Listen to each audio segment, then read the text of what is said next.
This is Fantology. You may have heard of us. All right, all book lovers out there, unite for this special episode of Phantology Podcast. This is Stephen, your host. I have my lifelong friend Josh on, and we're going to be weighing in on the recent Audible change slash drama that Daniel Greene has kind of taken the charge on and has asked for other content creators to cover. So we've done a little bit of research as well, and I don't know if we'll have more. Well, we're not going to have more information than Daniel's given out. So if you want maybe a more succinct breakdown of everything, although we will be covering details, then we'll direct you to his video. But we will kind of give our takes on it and just try to like add our voice and make a difference. Yeah, sometimes I think that discussions can help people understand a little bit more because we can interrogate each other. And he had a really good discussion with Robin Sullivan, and she kind of broke down. But I felt like in that conversation, you're kind of jumping in the deep end a little bit. Like they did a good job, but you could tell that they were both pretty in the weeds. So I think we're going to try and start like at a higher level and kind of dig down into the minutia a little bit.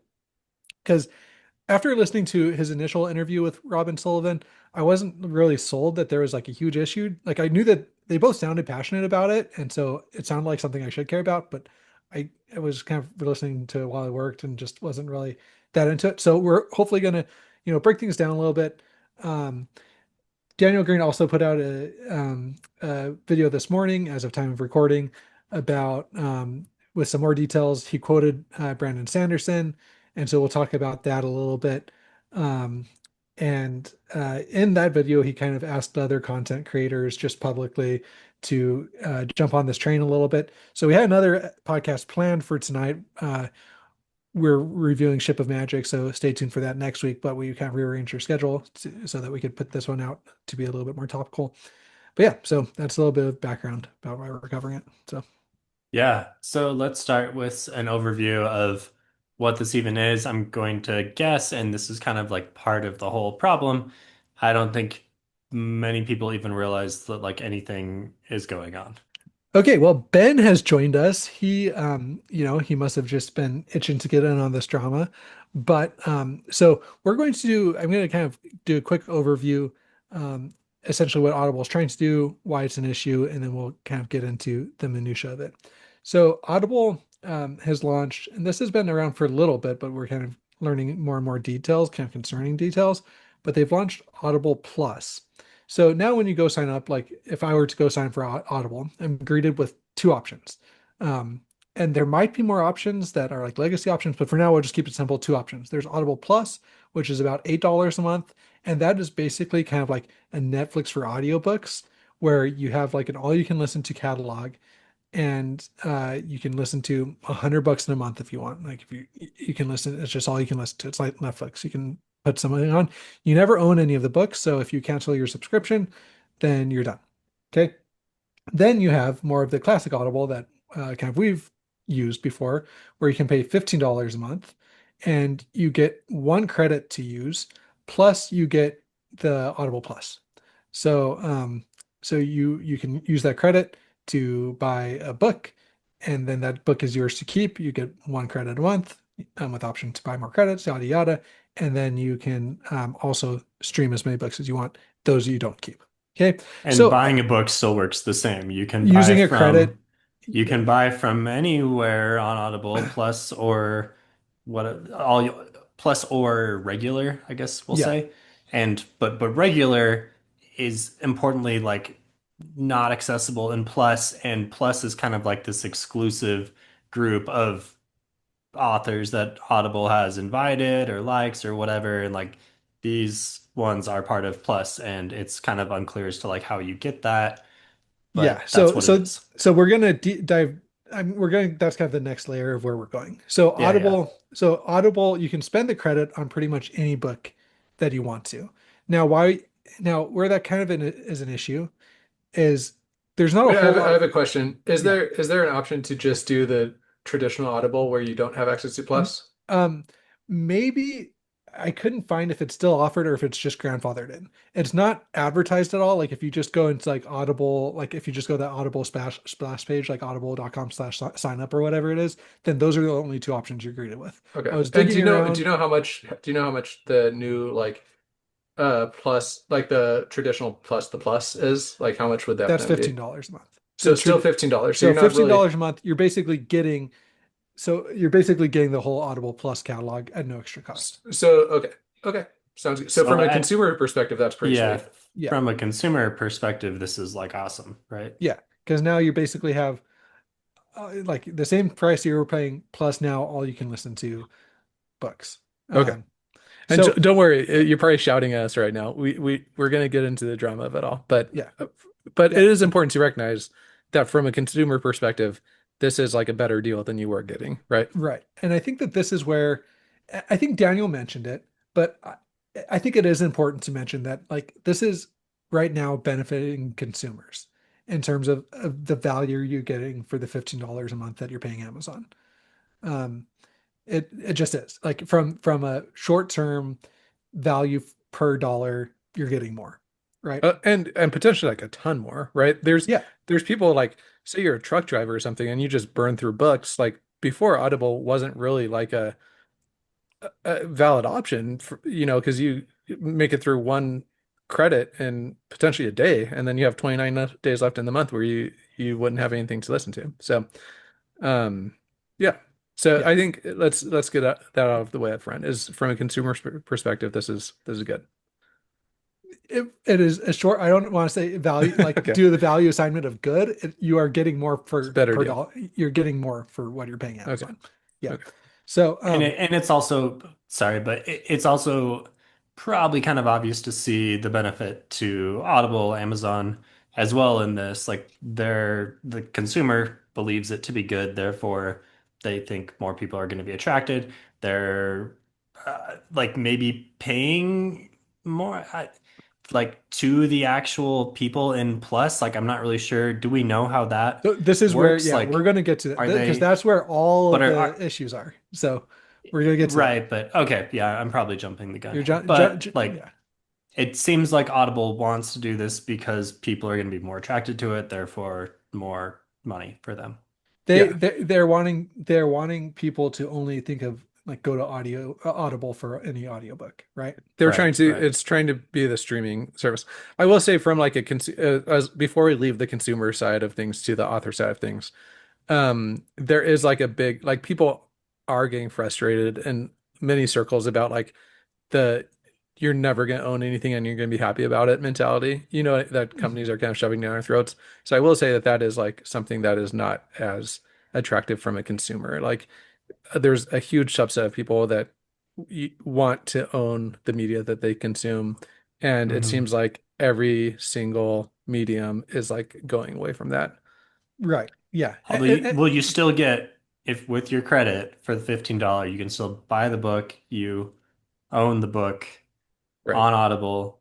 On Although if Audible. you cancel Audible, you don't have it No, you anymore, still right? Do the you? Do the you still? yeah, me and Yeah. Josh have gone through canceling Audible many times Okay. throughout the years, and you can Yeah. still access those. Importantly, per terms of service, you can only listen to it through Audible though.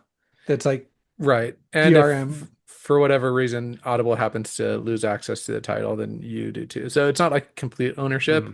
but as long as Audible Okay. has licensed Yeah. that. Now That's now terms of service. terms of Is service. TOS. okay. So No, yeah, no, interesting because I just did something with my yes, audiobooks that you yeah, might not okay, want to yeah. talk about that, but yes, Sure, yeah. it's fairly straightforward to strip the Ask Caden DRM. on Discord if you It- want to. it's fairly straightforward Yeah. which I think is that's where I would personally say that's like ethical piracy is like you paid for something now like you should be able to listen to it the way that you want outside that's my opinion, but of course people have different opinions on that. Um, so anyway, so okay, we've covered it. Audible is trying essentially to become like a Netflix, all you can listen to stop, along with their premium service. Now, a little bit more about the Audible Plus is Audible is telling authors, or this is kind of what it sounds like through kind of Robin Sullivan and Michael J. Sullivan. They've come forward with a lot of conversations that they've had from Audible This is per Reddit, per their conversations with Daniel Greene and just kind of other sources like of authors talking about it. But it And sounds real like fast, when you say through Reddit, like they've actually made Reddit posts yes, about this is this, like right? Michael J. Sullivan's like official Reddit This account isn't like a talking about rando Redditor. Yeah. it. Yeah. Um so it's what they've been told is Audible Plus. So firstly, theoretically, it's mainly people published through Podium and people that applied that are ACX authors that have applied through the beta program. So kind of a limited pool right now, and but it's still like pretty opaque the way that you become an author in Audible Plus, the way that you get your books into Audible Plus. That process isn't very well understood. Audible is telling authors that Audible Plus isn't really meant for prestigious books. It's meant as it's meant mostly for like first books in series with the idea that you'll like hook somebody in for like the first book in the series and then they'll go spend credits on the next book or books. Mm. So we might stop seeing these Audible sales as much, kind of like how sometimes you'll see So like the yeah. 199. Okay. So and we'll get more to Mm. that because that's also a whole other, bundle of Okay. issues. Um, so So that's the idea is that this is kind of, I don't want to call it slop, like, but maybe tier from our video last week of tiers, like maybe tier two, like tier one through tier three, maybe. But wait, but in the Daniel Greene's video, he's Lord of the Rings is literally in Audible Yeah. Plus. I mean, I think my guess is that they probably put like a few huge titles in there to get like advertised for people to listen Mm, to. But I think that's more the exception than the rule. You know what I okay. mean? I think that's kind of like Netflix buying like a huge movie to say that they have on the or Netflix, what I mean, getting like a huge movie. And so it's like you Mm, go and you watch that movie and then it's like, oh, there's not a whole lot of other like prestigious things on there that I've been wanting to watch. Yeah. I see. Okay. So so it's kind of meant for yeah. So while you think you're getting a lot of value, again, it is kind of like the streaming services where is there a whole lot of quality stuff on there? I don't know. Um, okay, you guys with me so far? Yeah, yeah. Yeah. I guess does when you said uh, how does the Audible exclusive fit in? Is that the a subset of books? Like if you were Audible exclusive audiobook, are you kind of automatically in that pool or no? I don't think it's automatic. I don't believe it's automatic. I think that those are kind of the people that you could apply to be in the beta program, and you're much more likely to get. I Okay. mean, I think all we can say for sure about the Audible exclusives is that their rates are better. Their Yes, yeah, the cut that they're getting, gosh, the word eludes me for some reason, but it's typically like 40 40 per, to 50. I think it's per 45 person. to 50. Yeah, so it's like slightly more if you're Audible exclusive, but I don't think we can say for sure like any plus or as much as you can read category is different if you're Audible exclusive. Right. I think that they are more likely to be in the plus because they were got like beta access to it. But yeah. And okay, Hmm. so real fast, just because you're in the plus doesn't mean you also can't get like buy that book through the normal methods, Yeah, right? you Like could still go spend a credit on that book. so if we're thinking Yeah. about like sets and subsets, the the plus is a subset of Audible, right? Of the credit system. Hmm. Yeah. Although you would think like an enterprising customer would probably realize they don't need to spend a They credit it on probably would stuff not. in this. Sure, but like if you see yourself canceling Audible and you're like, "Oh, I really enjoyed listening to Yeah. say whatever, Lord of the Rings," right? You could see yourself spending a credit on that. Yeah, especially for bigger books like a Sanderson book that's usually like $40 on Audible, that might be worth it. You know what I mean? Okay. Okay. Sounds I'm just trying to make sure that we kind of Yeah. clear like, you know, Okay. cover all the bases here. Hmm. So far it's been pretty positive things. It's like, okay, we're kind of getting a Netflix for audiobooks. Maybe they're not the best books, but it's not really costing me anymore.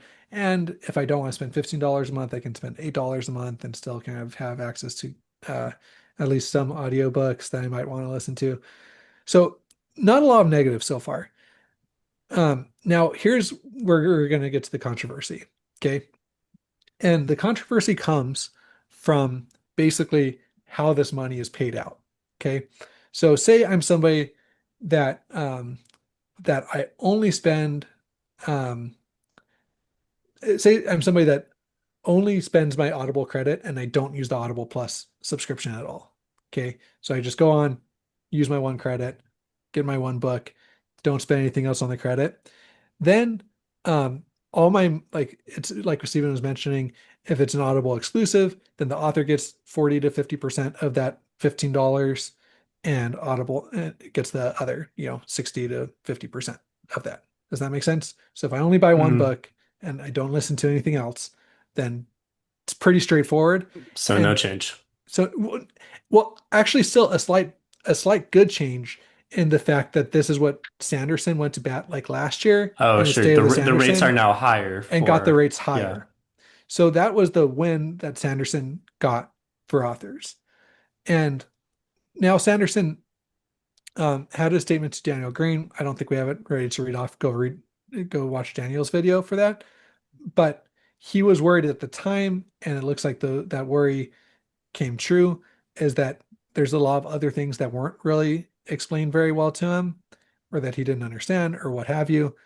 And that's what we're going to get to right now. So one, if you spend one book, if you buy one book with that one credit, things are a little bit better for the author than they were last year. However, if you were to spend that one credit and then you were to go listen to one book on Audio Plus, like just from the all you can stream service, right? Now that $15 credit, or that credit that you spent, that $15 is now split between the book that you spent the credit on and the Audible Plus book that you bought. And the split isn't, I don't think that's really public yet. Like I doubt it's like a 50-50 split, but still that subscription service that you've paid is now split between those two things.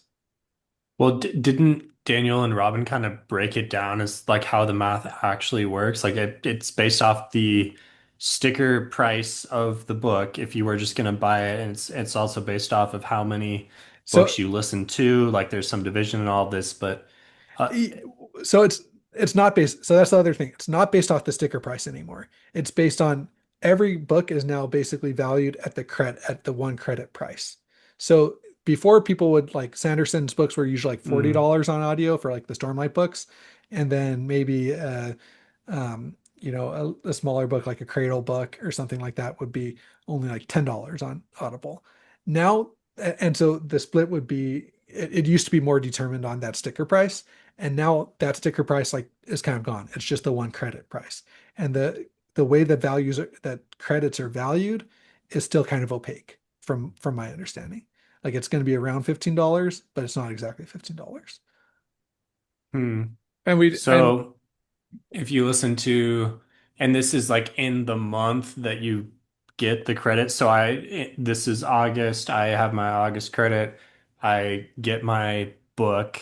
I spend my credit on the book or whatever. And then throughout the rest of the month, I listen to six more books on Audible Plus. Then that's how that whole split happens.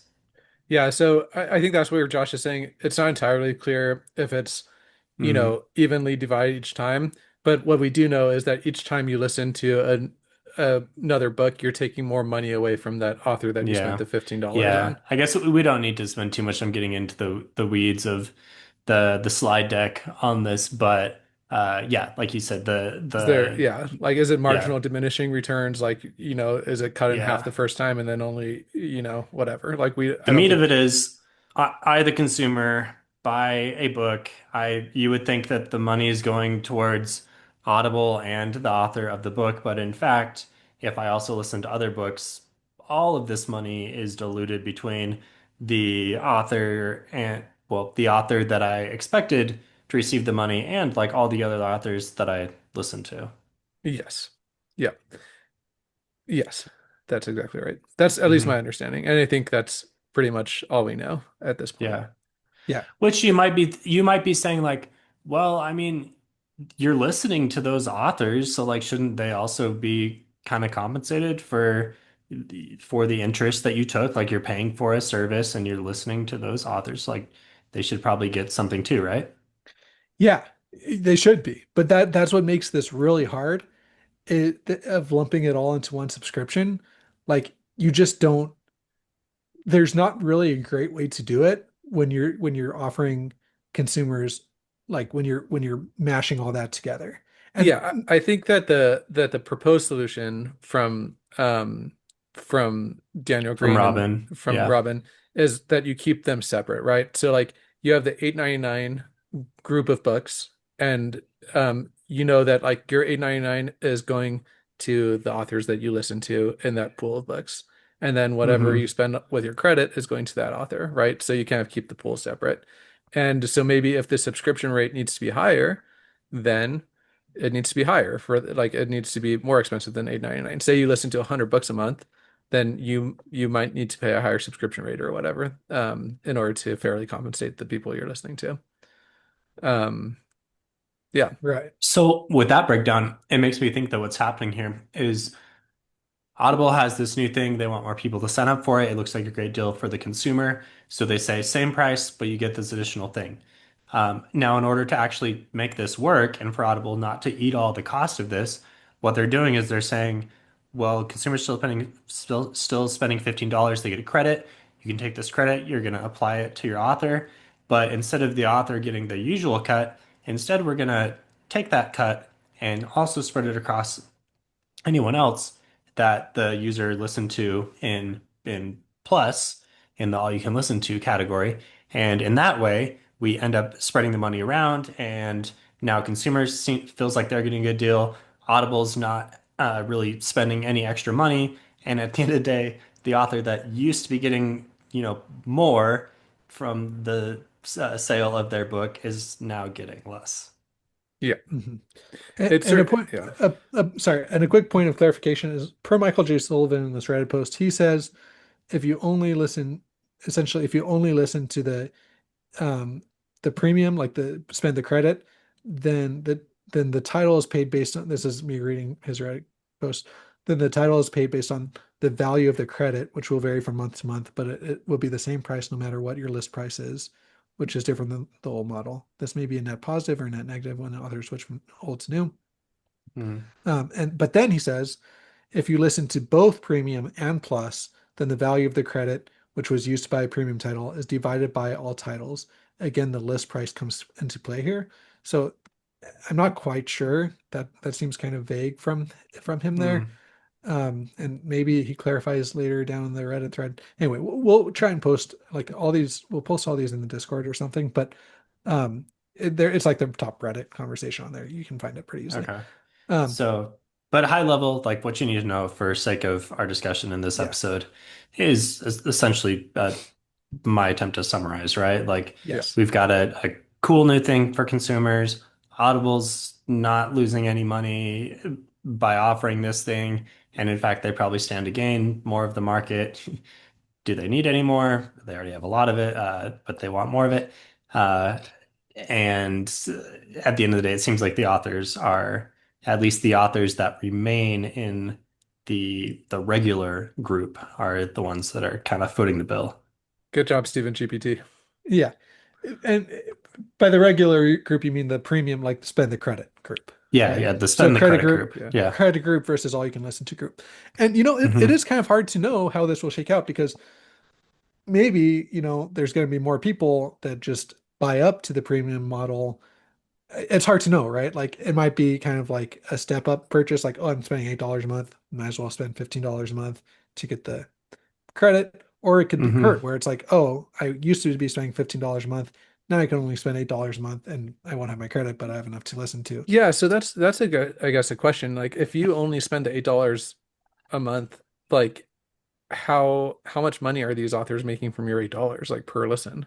I think it depends on how many books you listen to. I think So basically, that's still divided by the number of yeah, titles you listen that's to. what it sounds like. It sounds like there's some drama. There's some kind of like YouTube, like any service. There's a little bit of opacity. Like people don't really know what counts as like a listen, like what percent of the title you have to get through. Mm. There's a little bit of like drama surrounding that I don't really know if I can summarize here. But essentially, yes, it gets divided by the number of So books you it listen to. sounds like the real winners here are the high volume listeners, right? Well, Like, yeah, yeah. yeah. Okay. All right. So I think that that summarizes things. So And that's kind of like, so okay, so another way to like describe this is I pay for YouTube Premium, right? And I watch a lot of YouTube, and my YouTube Premium dollars go towards like all the videos I watch, like the $10 a month or whatever it is for YouTube Premium. That gets split up between all the videos I watch. I don't pay for ad revenue. They get the revenue from that. Okay. But I also, whenever I buy a movie, I usually do it through like I usually buy it through YouTube because it's like a good playing experience. So it would essentially be like whenever I buy, like I don't buy movies very often, but like I bought Wicked when it came out because my kids loved it. So like I bought Wicked when it came out. It would basically be like taking the $30 I spent on Wicked and then like distributing it to like all the YouTube mm, like channels that I watched that month. You know what I mean? It's like another way to kind of think about how Yeah. like Well, I kind of guess crazy that in seems. terms of how the money's moving around, obviously it's different where you've got a movie on one hand and YouTube videos on the other hand, where in the Audible The situation, product it's books and books. right, but But like yeah, but yeah, that's the principle. Yeah. that's I the don't know, principle. man. Mr. Beast YouTube videos are Yeah, they almost probably as cost more. expensive as They yeah, probably cost more to produce than a lot of bucks. So, Yeah. Or so movies, you mean? movies. yeah, Yeah, well, or but yeah, or bucks, movies, whatever. Yeah. yeah. So, um, Okay, so sounds like it's a strange mix between like socialism and capitalism here with Audible. Um, Yeah, that's a good point. and So hopefully it seems like an issue, at least like from an author perspective, which I I mean I'm more I don't really care too much about Audible's attempts to get an even firmer grasp on the audiobook market. And I mean, from a consumer perspective, I don't really care about the all you can listen to batch of books. Like I'm sure some people do, and but like me personally, like I've been subscribed to Audible for a long time, and I have the credit a month, and I use it on books. So it's nothing's really gonna change for me. But so I'm mostly thinking like, it kind of sucks for authors.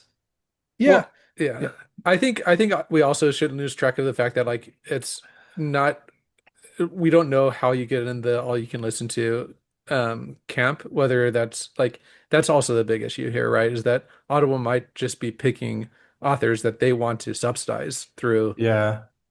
you know Yeah, and um the other problem is like none of this was it sounds from what we've heard, none of this was really like clearly explained to authors and it just happened. Like no I mean they've already agreed to contracts and I guess when the contracts are for set amounts of time and they would have to, renegotiate and just or when the contracts expire, they decide where they want to put their book. But I mean this is changing on people overnight and the authors are going to see, all of a sudden like less money coming through. And I mean, I mhm. guess it's yeah, described, but they're just kind of like they're at the mercy of whatever Audible's deciding to do. yep. And it's just, yeah, it's very frustrating from just trying to research all of this. The other thing that was brought up, and is a good call out by our Discord by Amber, was that if you subscribe to Amazon Music, you also get one book that you can listen to per month. Um, and in my research into that, there's really no like um, I don't know if that's just pulling from like Audible Plus. I don't know how that book gets compensated, like if it gets, part of Okay. the $10 a month or For whatever the dozens Amazon of people Music. out there using Amazon Music, it's gonna Yeah, yeah. So I found I found like a response from like the official Audible, like some Audible support on Reddit of somebody asking if it was just Audible Plus, and they were just like, "Oh, it's just a wide selection of audiobooks that you get to choose from." Like basically refusing to answer like what books if it was just Audible Plus books or if it's just Mm, so it's just like so you just don't really know. And that I have no idea how that money goes to compensate authors or musicians. Like musicians, like the whole other side of it. Like if you're now splitting the $8 a month for Amazon Music and now paying authors from it, like I don't know how anyone's getting yeah. paid from that I mean, money. I guess importantly to in this whole audiobook discussion, like if you're not aware, the rates here for authors are just way worse than other industry standards for this type of platform hosting and creator situation. Yeah, and that Yeah. was kind of, if you want to read up on the drama behind that, that was what Sanderson went to bat over, like almost exactly a year ago now, is Hmm. was the fact that like authors were seeing like a 20-30% split or whatever. Yeah. Versus like, Hence yeah, people, kind of over the barrel to be Audible yeah. exclusives a lot of times because they need every, bit of marginal dollars that they can get out of this whole thing. And Audible just owns so much of the market that they can kind of Yeah. dictate things. And to give you, I mean, to kind of put that in perspective, there's been like huge outcry and lawsuits and congressional hearings about like the App Store when I think because Apple and Google were like taking a 30% um, from the developer. Um, or Yeah, maybe that was the payment options too, right? yeah, Like yeah, if, from the developer and from the payment options. yeah, But also that's a little bit more monopoly because especially on iPhones, there's no other way to download it or there were no other oh, way to download that apps on fair. it. But I'm just trying to give like a perspective on like what the Yeah, split might be. 70-30 split. And then on like Steam, it's like depending on the game, I think it's like 80-20 to the developer, 20% to Steam or Hmm. whatever. Like Okay. Yeah. um So it's almost like inversed for Audible is what we're saying. Like, yeah. okay. So Yeah. I think we can brainstorm. I have a few thoughts about why they're doing this, and then I want to get into like some other talking things we can talk about. But really Talking quick, things we can talk about. I like it. talking points that we can All go right. through. Yeah. So Talk, I was talk trying at to say. us about your ideas, Josh. So I'm thinking. Sorry, I've spent like most of the day thinking about this. Yeah. So Yeah. I'm honestly thinking that that Audible is seeing that there's going to be a lot of audiobooks coming out, especially due to the rise of like AI and like AI voice models. I don't see how in the next, say, 10 years, just to be extremely generous, like I don't see how there's not an audiobook for every single book like generated from AI. Or Hmm. or if not like from the author, that there's not an easy service that you can go on and get like a very natural sounding voice, kind of like Speechify, Right. only the cost for that's going to come way down. And so I think Audible knows that needs to get ahead of that or find a solution for that because like if it's just every book has a compelling audible audiobook, attached to it, they need to have a solution for it. So I think that this is what they're trying Mm. to get in front of. So you're suggesting that while the all you can listen to pool is currently small, there's nothing to really like hold it to that. It could become very large in the future. I think it necessarily is going to become very large. Hmm. Um, and I Yeah. think a lot of it will be not like, and again, whether this is good or bad, it's up to the individual, but like I think a lot of it is going to just be AI narration books, Right. you know. And so if Audible can get to the point where they're basically kind of I don't know what the right word is here, but they're getting more and more books into their big library of streamable books, and they're kind of doing away with the credit model even. So now Yeah. for and I'm sure $8 is nice now, but eventually, 15, Yeah. This is $20 a month, you can get into there. And then, we split that $20 amongst everyone you listen to. You basically create Spotify. But since you already have an industry where the rates are really bad for authors, now you have Spotify, except authors are just making less and less money. so I definitely agree. I think that this is like a frog in a boiling pot situation. I think that we're going to see $8 for the first couple of years, then they're going to phase it out and or phase out the credit model, and then we'll end up at the $20-$30 mark for all you can listen to, Hmm. which arguably for some might still be better. Um, but I think that Audible, like to Josh's point, I think we see this with streaming, right? Like it is not hard to pirate things. Not that I do it, but it is not hard to set up a Plex server and to tell that server to download the top 10 movies every week, right?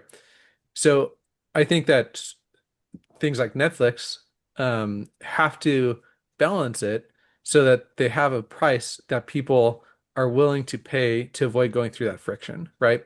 And so if you Mm. can buy an ebook for $10 and jump through some hoops and have suddenly have a very passable AI generated audio version of that book, that's not a lot of friction, at least like from people in our generation. Like we could each sit down and figure out how to do that in an afternoon, Right, probably right. already at this point.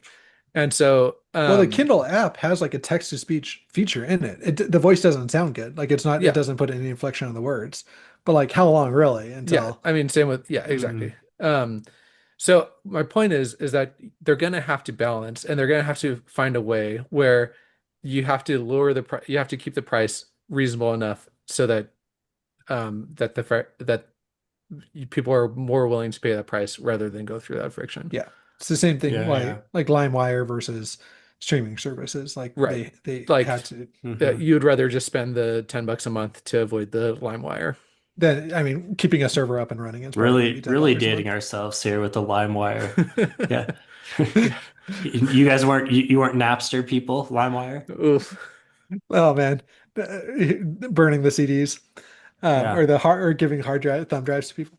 Anyway, um, so yeah, I think that those are all really good things that you kind of have to keep in mind, um, because it is going to be, you know, something where you're just going to have a lot more access to it than what you traditionally have. I remember dating myself again. Like we had the big huge my family's always been into audiobooks and we had the big huge like cassette like binders of like cassette tapes and then it was so cool and like you could fit them all in like a box when the CDs came out, right? And now it's Hmm. just you can stream everything. Um and so anyway, so it's always going to keep progressing and the barrier to entry like Ben was saying is going to get smaller and smaller. So you're going to have to come up with a solution. Uh, Mm. the other thing is what also gets me worried about how we were talking about like Audible going the Netflix route. What's really concerning to me is if you think of the other streaming services, Netflix used to be like you could go and watch like Friends and The Office and Hmm. on like all these things from different studios even.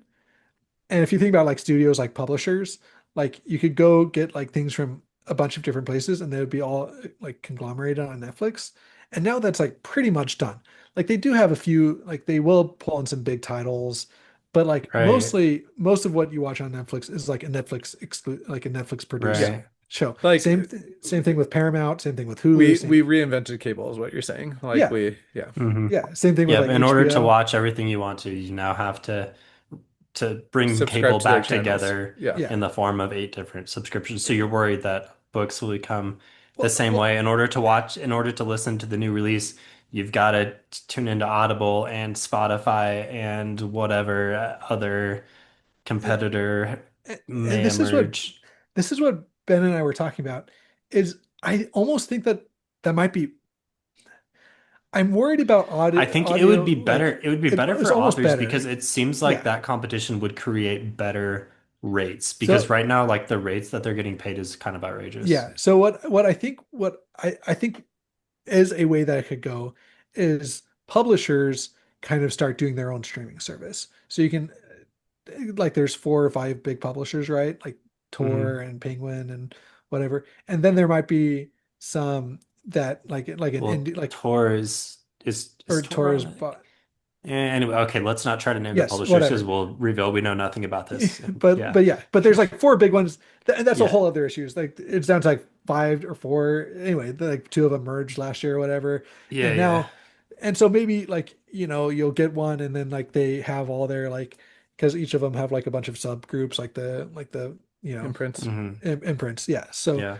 so maybe there's like four big ones based on all the publishers, plus then there's like an indie one kind of like that pulls a bunch of like smaller like indie authors together that you can stream through, and then it Hmm. kind of gets more, you know, min- more specific from there, kind of like Crunchyroll for Yeah, anime or yeah, whatever. Like yeah, it's kind of how I could see it going yeah. too. I mean, I guess if we're saying that as a consumer, we're not really feeling, the pain of this. We feel like we're able to get pretty easy access, pretty fairly inexpensive access to whatever books we want to at a decent rate. Like, I guess we should be saying like we're willing to pay more and put authors in a better situation if there were, if we had to pay more like 50, $60 a month in order to really say like I've got access to all the books. currently we only have to pay 15, but then that would probably negotiate better rates for authors and things would be better. Like, are we willing to do that as consumers? Yeah, so I do think first of all, I would probably be okay with that, but I recognize that I'm on like the extreme like right tail of this distribution, right? Like Yeah, where yeah. I just We always have know we all know that Ben is very upper class. I'm saying with the amount of with the amount of books I listen to, gosh. Um just that I would get the value out of it. So I guess Right. to kind of transition to I I would like to have a discussion about like how we feel as like large consumers of books and kind of our like personal strategies of what we're planning on doing with this. Not to like virtue signal or anything, but like to give people like some actual suggestions Mhm. of how to like move forward with it. And I guess I can start. So the first thing, and this doesn't really have to do with this change, but the first thing that I do whenever I want to listen to a book is check Libby, right? And even if there's like a few week wait, chances are I have enough in the hopper, so to speak, that that wait doesn't really bother me.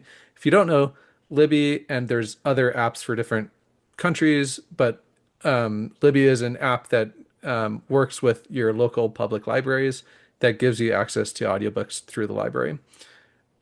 We could go through the way in which authors are paid through that, but from what I've seen, authors are pretty happy and libraries are pretty happy when people use these types of renting Mm. audiobooks.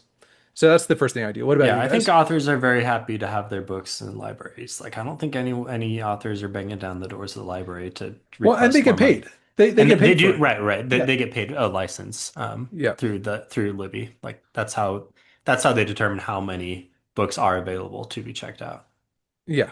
And I think even that has changed throughout the years. Like now they might like before I think it was that each like audiobook only could be checked out a certain amount of times. And then I was reading today that like now it's based on like the amount of time that the libraries had the book instead of how many times the book's checked out. So I think that like behind the scenes Hmm. negotiations are changing there. But from like a consumer relationship with authors, I think that that's a good place to start is go to your local public library, figure out what type of, of services that they offer, and that's like a great way to go for now. With the other things that I'll add in later, but like that's a good first place to start. Yeah. And honestly, like we obviously for the podcast read a lot of books. And I probably listen to at least 70 to 80% of those books on Libby. So like to give you like a idea of how robust these services are, like that's a very good option. Yeah, I agree.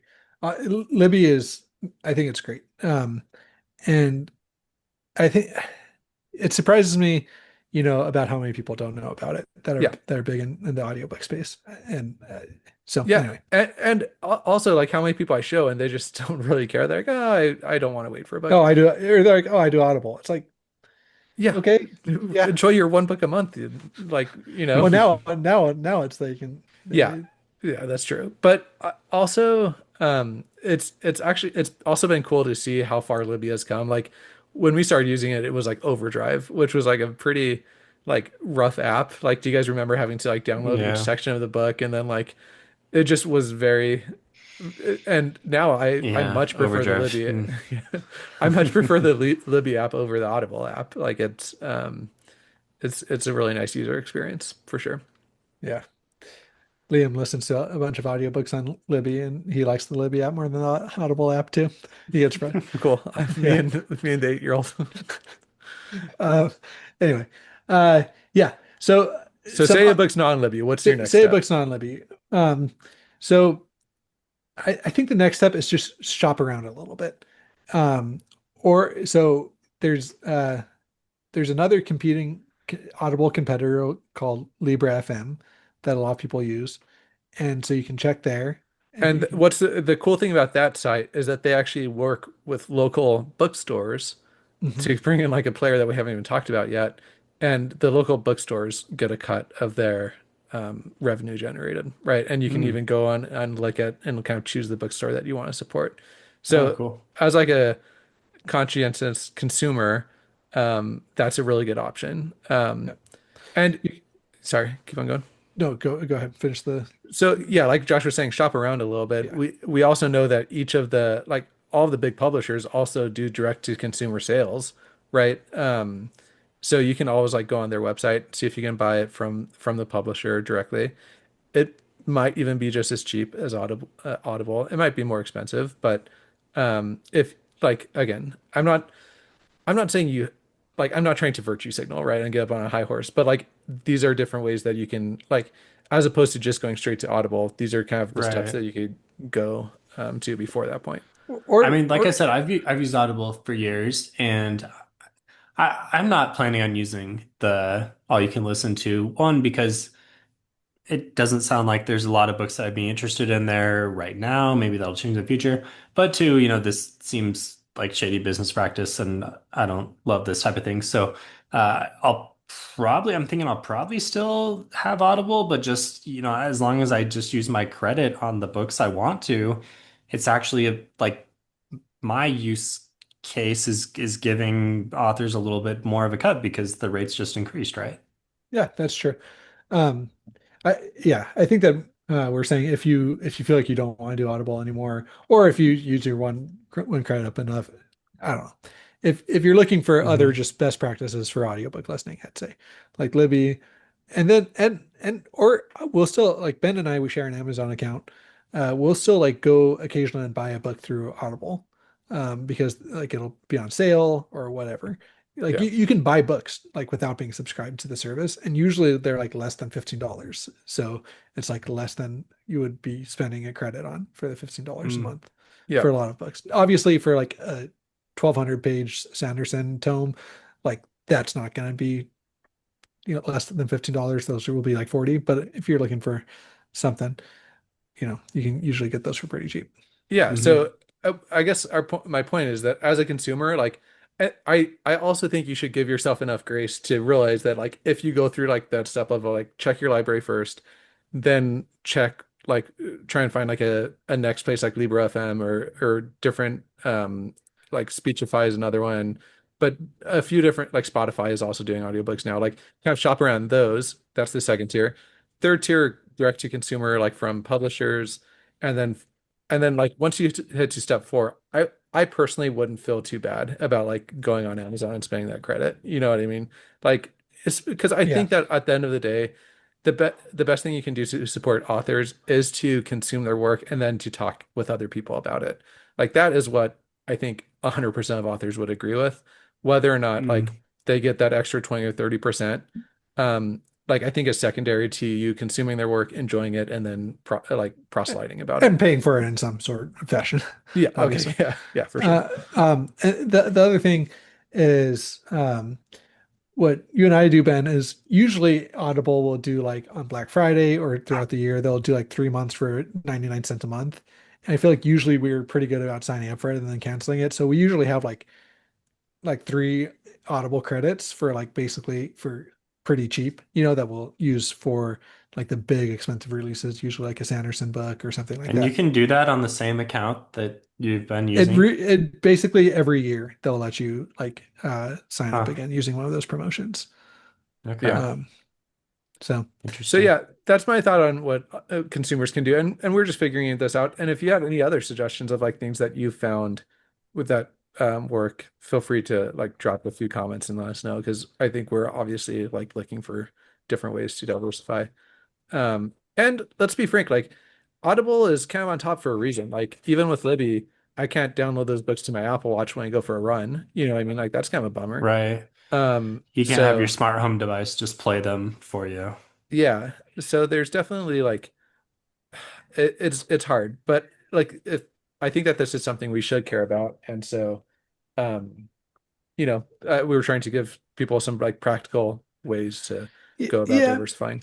the other thing is, and this might be, I don't want to get too political, but like it does kind of freak me out, like having everything be controlled by like one company and like them being able to go change that at will. You know what I mean? Like they Like, just did. well, not, I mean, I mean like about the actual books. Like if Oh you yeah. want to get like kind of alarmist about it, like Hmm. I know that they went and they edited a bunch of they changed, I don't know, there's like a bunch of kind of the 20th century books that had some like and even like I think I can't remember. Kind of like Disney did. Yeah, like Disney went and edited some of their kind of the distasteful things.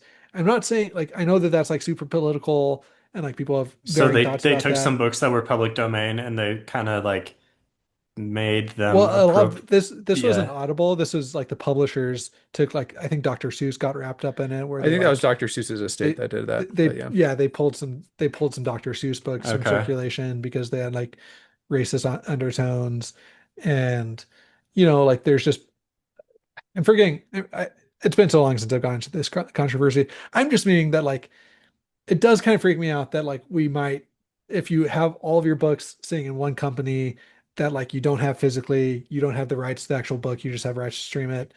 Yeah. Like that kind of freaks me out a It little goes bit. back to like you'll own nothing and be happy about it Yeah, mentality. like Yeah. if they just start Hmm. if like Jeff Bezos has made comments about like because they own the Washington Post and about how he wants the Washington Post to now support like uh capitalism and freedom or whatever, which like personally fine, like I'm a capitalist, you know what, like those don't seem like bad values to me, but like it does seem like you have like some weirdness going on if you let billionaires dictate, like if they're dictating the newspaper what they want them to focus on, or Yeah, yeah, could yeah. they also say, hey, we want to really promote these authors and not these authors, or what I mean, like there's just all those politics that kind of get into it, Sure. and it's kind of freaky to me, so just throwing that out there. Okay, I think we only have a few minutes left, but our last discussion point that we had talked about is like, what do we think authors can and should do with this situation? Ugh. Yeah, it's tough. I mean, I think a lot of authors are, uh, the vast majority of authors are not making it big. They're kind of scrimping by, and they can't really afford for these thin margins to already get to get any thinner. Yep. So I do think I agree with that. First of all, I'm very sympathetic to any authors that are going here, and I don't think any of us are in a place to say that like you should keep your book off of Audible. Yeah. I do think that there is a conversation to be had about Audible or about authors trying to find creative ways um, to find solutions to this. So, for example, you might use a Patreon model, right? Where if you buy the audiobook directly from the author, that you get access to certain privileges from the audiobook, right? Like you might see how it was made, you might get access to earlier drafts or whatever, right? You can if you choose to forego the niceties of buying through Audible, you get certain other privileges. Which Yeah. is tough because most authors are not going to own their own audiobook. At Well, least that's what I'm saying. I don't think maybe I think not yet, but once AI, like maybe that's that could well be a I think positive most use of authors AI narration if they don't well, I think if most authors don't go through the Audible exclusive, they still own the rights to the audiobook. Like, they might not to own distribute it themselves. Like well the if they're Audible, publisher. yeah. I think yeah, you'd have to work I that mean, around the obviously contract. they could pay for a narration and then they would like own everything. Yeah, or they would have to work it out with their publisher about like distribution Yeah, rights for the yeah. audiobook. But that's what Ben and I were talking about earlier. We kind of chatted about this is like a lot of authors, like they go to conventions and book signings and do all of that, which I think is still like applicable. We saw the news with Sanderson, earlier this week, that was kind of drama. But like, but I think that they also need to do things like Ben was saying, like maybe have a Patreon model, have different ways to interact with the community, to get people excited about their books outside of just marketing it on Audible. And I know that that's like a really big ask, but I do think it's like becoming more and more necessary. Mm. Yeah, So. that's yeah, it's tough to ask to ask every author to also be a business person. It is, but like even I know Daniel Greene like ended up putting his books or some of his books on YouTube, right? Like the ones that he could. And maybe that's something Hmm. that you do is obviously Audible feels like if they can get you sucked into a series on the Plus platform, that you'll pay for but the book later books in the series. So just I think that this is could be a kind of kick of the pants to both authors and different publishers of finding creative ways to do audiobooks, right? And that's kind of my point. Again, I don't want to sit up here and say like every author should boycott Audible because I don't think that's realistic. But I do think that we could use this as kind of like an invitation to say, like, Mm. there could be other greener pastures out there if we go find them and create them. Yeah, yeah. All right. Well, we are out of time, and hopefully that discussion was helpful in even, understanding the issue. If you want to hear more from Pentology, you can join our Discord and chat with us there. Let us know your opinions, what you may foresee on the horizon of the whole audiobook market. Yeah, interesting stuff. We'll see where this is in 5 years, 10 years, etc. I will say, just to kind of pat myself on the shoulder, I remember it was like circa 2014, and we were in Sanderson's class, and the one question I asked him all class was, "How do you think audiobooks are gonna like fit into this market?" And he didn't really have. He was like, "Well, that's kind of not very many people do that nowadays." So anyway, kind of Hmm. crazy to see 10 years from then, like what it's become. All right. Pentology has sufficiently dated itself, so we'll see y'all later. So, yeah.